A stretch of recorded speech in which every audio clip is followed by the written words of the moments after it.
Hello and welcome back to the KCC channel. I'm Rob and I hope you're having a wonderful day today. Today, we're gonna jump into some malicious compliance. Our first story today comes to us from Todd Demand. Annoying Karen wanted the exact change and got mad when she got the exact change. Let's jump right in. This happened like 5 years ago when I worked in a grocery store, so I might be paraphrasing a little since I don't remember exactly what was said. I'm going to talk about change in Swedish krona. 1 Swedish krona equals around 10 cents US. It was a quiet Saturday morning in the store. There wasn't barely any customers in the store. I was just hanging around the mail checkout. In my country, you pick up parcels in big letters at your local grocery store since we don't have post offices anymore. Preparing parcels for return, stocking stamps and envelopes, whilst keeping an eye out for customers. We were understaffed that day. Usually at least 2 people were out in the store stocking shelves, helping customers, etc. One always answers calls from the checkout and opening the second checkout in case there was many customers, and the other one is supposed to be out in the store helping customers and being available in the mail checkout. But on this day, I was the only staff on the floor. It wasn't a big deal since the store was fairly quiet. I was just minding my own business and enjoyed the quietness of the store. But then Karen appeared. I saw her slowly approach the mail checkout. She was one of the regulars. She was a grumpy, troublesome customer. She acted like she hated the world and everyone in it. She was rude to staff, managers, and other customers, very demanding. Always complained about the most ridiculous things. If I'm going to mention everything that was wrong about her, we'd be here all day. Simply put, when you saw her in the store, you knew that she had some BS on her mind. Karen comes up to me grumpy as usual, starts violently ringing the bell by the mail checkout, even though I was right there in front of her, and then the following conversation ensued. Hello, service please. Yes, hi, what can I help you with? I want to buy a stamp. Yes, do you want a stamp with a certain postage amount or a quantity stamp? I need to ask this because she didn't specify which kind of stamp she wanted. How am I supposed to know? You're the one working here. A regular stamp, how hard is it to understand? Okay, so a quantity stamp. Is the letter under 50 grams? I did know that she probably wanted a quantity stamp, but I still have to ask. Yes, how hard is it to understand? I picked up a stamp and registered it in the checkout as you do. Yes, that'll be 9 krona. Karen gives me a 10 krona coin, and I open the checkout box and I see that we're out of 1 krona coins. In my head, I'm like, oh, F me. She's gonna make a fuss out of this. I'm sorry, but we're out of 1 krona coins. Do you have another 1 krona? So I would get 11 krona and can give her a 2 krona coin back. But why? I want my 1 krona back. Nothing else. You need to go get more change. That's your job. You're just too lazy to go get me my change. I might sound like I was lazy, as she said, but for some context, all the extra cash was stored in a safe in a different building. In order to get more change, you would need to walk to the other end of the store, down to the basement, out to the street, round a corner, and go down another set of stairs, and there's the safe. The safe was also super annoying to open. The combination was long and tricky, and it had a timer, so if you didn't manage to get the combination right in a certain time, the safe would reset the combination, and you had to wait a minute before you could try again. I wasn't that used to opening that safe since I rarely needed to open it. Some coworker would always do it, but I knew the combination, but since I wasn't used to putting it in, it would take some time. Like, I got the wrong combination the first time, so I needed to wait and try again. Bear in mind that we were understaffed that day, so I didn't want to leave the store unsupervised just because some Karen wanted a 1 krona coin, when I even saw that she had more 1 krona coins in her wallet. I explained how inconvenient it is to get more change and that we're understaffed. Unacceptable, I want my change. Now go get it, you lazy brat. I'm sorry for the inconvenience, but if you work with me, we're going to solve it. I noticed that you actually had 1 krona coins in your wallet. She cut me off. Why are you looking in my wallet? It's none of your business what I have in my wallet. Are you going to get me my change or not? I just hatched a plan. I'm gonna give her the exact change, just a 1 krona coin. Oh, I'm so sorry. Yes, of course I'm going to get your exact change. The customer's always right. With my biggest service smile, you wait here.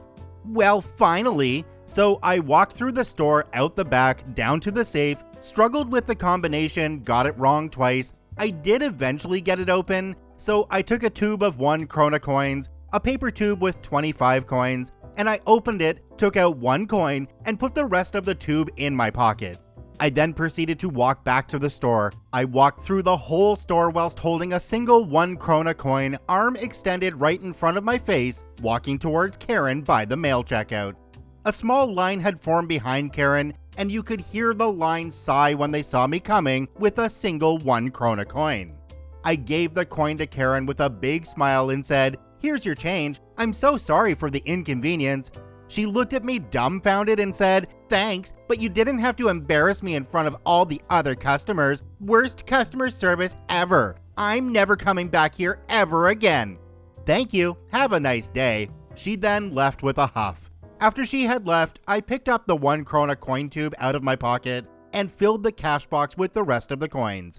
How's that bad customer service? I did exactly what she told me to do. She wanted change and she got the change. But to be honest, WTF is wrong with some people. A normal person would have just given me an extra 1 krona coin if they had one, take their 2 krona coin and left, or if they didn't have one, they would just say screw it, it's just 1 krona. I would have said that. There's a couple of really good answers for when Karen says that she's never going to come back. They are generally, "Can I please get that in writing?" or "Don't threaten me with a good time, Karen." Do me a quick favor, have a look down below the video. If that subscribe button's still red, it means you're not actually subscribed to the KCC channel. Please hit that subscribe button for more daily Reddit stories. Our second story today comes to us from Zeri Io Syed. Want to play office politics? Play stupid games, win stupid prizes. Let's jump right in.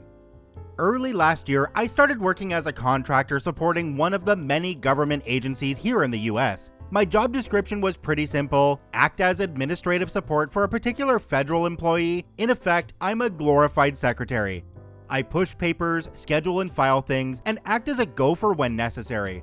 The job wasn't particularly difficult, but it really helped that the Fed and I got along like a house on fire. The problem is, the Fed I work for doesn't get along with another Fed who works in the same office. Their job descriptions have nothing to do with each other, and there is really very little need for them to interact with each other, but for some reason, which I still don't know, there was bad blood between them. Cue the pandemic. Our office went from a steady workload to a maximum telework position. And just like that, there was no work for the contractors to do. No more pushing papers, no more scheduling or filing things, and no more acting as a gopher. Just long days sitting in my cubicle reading Reddit on my phone. The Fed I support decides that we'll take the opportunity to clean out 2 offices in another building that haven't been used for years so they can be repurposed. They'd sat idle for years because no one wanted to clean them. These rooms are filthy, with electronics that were old in the 90s, old break room food, cables everywhere, the works.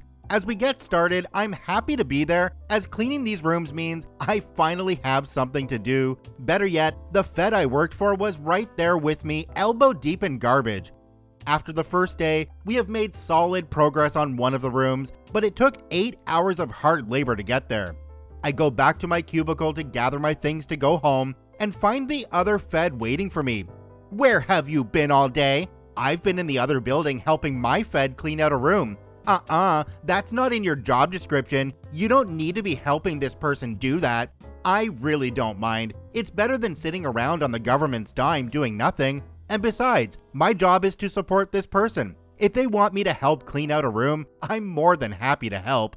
"No, you can't be doing that. If it's not in your job description, then it's not your job. This Fed should know better than to take advantage of your good nature and make you do work that you weren't hired for."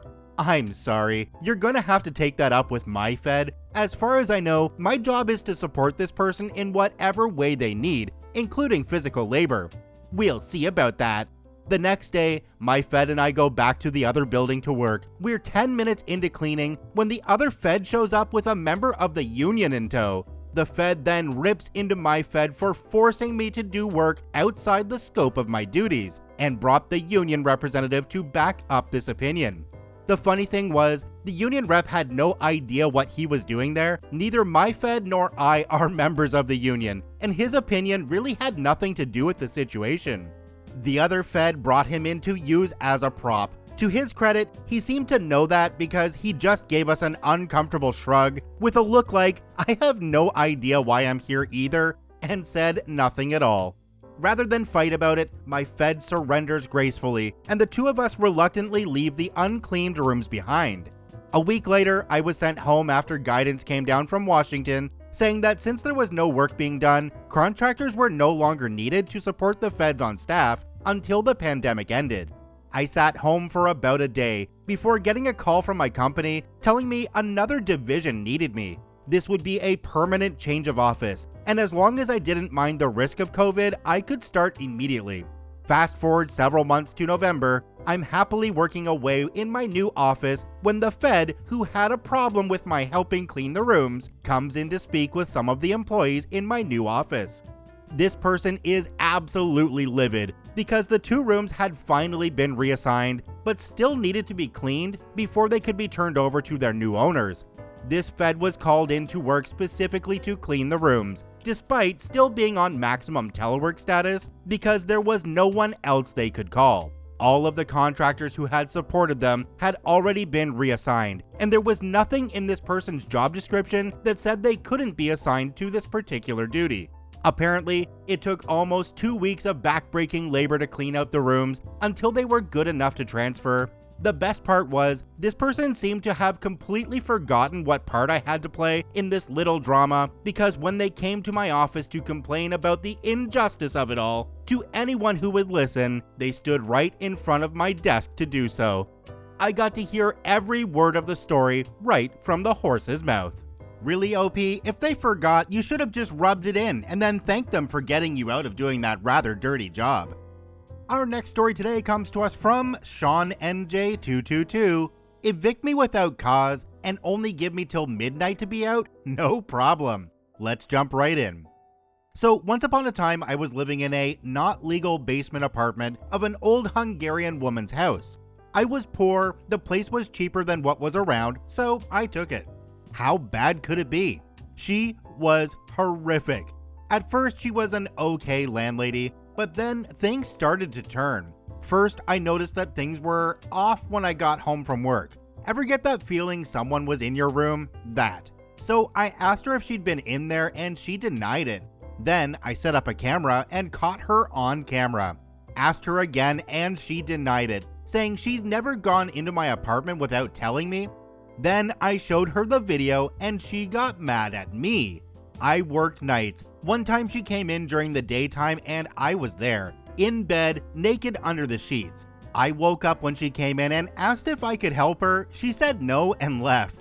After that, she would call me lazy boy when she saw me, assuming I didn't work since it was at night. Things kept getting worse. She'd sometimes shut off the water when she thought I was using too much, or when I refused to share my Wi-Fi password with her other tenant. Finally, one night I had some friends over for a birthday. There were 6 of us total. It was around 11 p.m. and trust me when I say we were not being loud at all. Literally just hanging around the coffee table, eating cheesecake, talking and laughing. She came into my apartment and started yelling that I was having a loud party with too many people in the middle of the night. She actually came and grabbed my shirt, telling me everyone had to leave. Oh hell no, that was it. So I pushed her off of me and the police were called. That Monday, she left a really poorly written eviction notice on my door. Seriously, handwritten, telling me to be out by Saturday by midnight. Here's the malicious compliance. By 11:59 p.m. that Saturday, I had all my stuff in the U-Haul. My friends and I were just working on bagging up the trash and other stuff for the dump when she came in and yelled at me that it was past midnight. No problem, I got up and left, leaving a huge pile of junk in the bedroom and storage room. Easily 2 pickup trucks worth of crap I wasn't taking. She actually called my father, who was my emergency contact on my application, to tell me it cost her $400 to haul it all away and that I owed her money. He blocked the number. The end. Bonus story. She was showing the apartment when I was still living there. She didn't tell me, So when she led two strangers in the daytime, waking me up again, I stood up, fully naked, fully staffed, and said I wouldn't rent from her if it was the last apartment in town. The couple quickly left. OP, way too many people get shafted by bad landlords. You just need to stand up for yourself. I mean, it's hard not to, and in the end, it's great that you stiffed her on the trash. I'm totally gonna get cold-cocked in the comments. Our last story today comes to us from Cherenkov's Wake. If you want to micromanage me, you've just doubled my vacation budget. Let's jump right in. I took a new job within my company during the pandemic that was 100% work from home, which I was pumped about despite a 20% pay cut. I got an awesome new boss. I'm now a manager myself. I have a healthier working environment. It is a day shift only job, and I didn't have to make my 100-mile round-trip commute every working day in a car that gets crap gas mileage. All that, plus I get to work the office shifts. Office personnel only work Monday through Thursday, but 10 hours per day, so we get 3-day weekends every week. It's been that way since before I was hired. All around win despite less money. The pandemic was awesome for my working life. All good things must come to an end though. People were getting vaccinated in addition to new cases in my area starting to fall. I can do my job 100% remote 100% of the time, but being on site makes 25% of it easier. My department started coming to work for the 25% of our job that really should be done on site. I have no qualms with that, and I'm happy to be back on site for that since it makes my life easier. That was status quo for a few months. The pandemic has changed many companies permanently in one way or another, for better or worse depending on the company. My company elected to set guidelines for working from home or remotely as an option for 50% of the time going forward. This will be the new standard as our company has grown culturally and modernized during the pandemic. My department director said these company standards were on a case-by-case basis, but the director was going to enforce the new 50% maximum remote work standard for everyone unless there are extreme circumstances. It was completely arbitrary decision, and I am convinced was made only to micromanage employees and empower old traditional style managers, especially since my department can do 75% of our work from home extremely efficiently and effectively. My malicious compliance comes in with my vacation hours and realizing how I can double my destination vacations. Soon after the new work from home rules were announced and it was communicated that they would be stringently enforced on Tuesdays and Wednesdays, I canceled all my vacation on Mondays and Thursdays and rescheduled all those canceled days on Tuesdays and Wednesdays following or preceding my already scheduled vacations. I get nearly 5 weeks of vacation per year, plus comp time for anything worked over 40 hours. My new supervisor, who is an awesome supervisor, approved all of the changes I made the same day. I took off every day I was required to be on site and plan on working remotely on Mondays and Thursdays while extending all 4 of my week-long destination vacations already scheduled by 1 week each. I now have 10 weeks of vacation, combined with holidays and comp days, scheduled away from home in 2021 since earlier this year was so busy and I haven't taken much yet.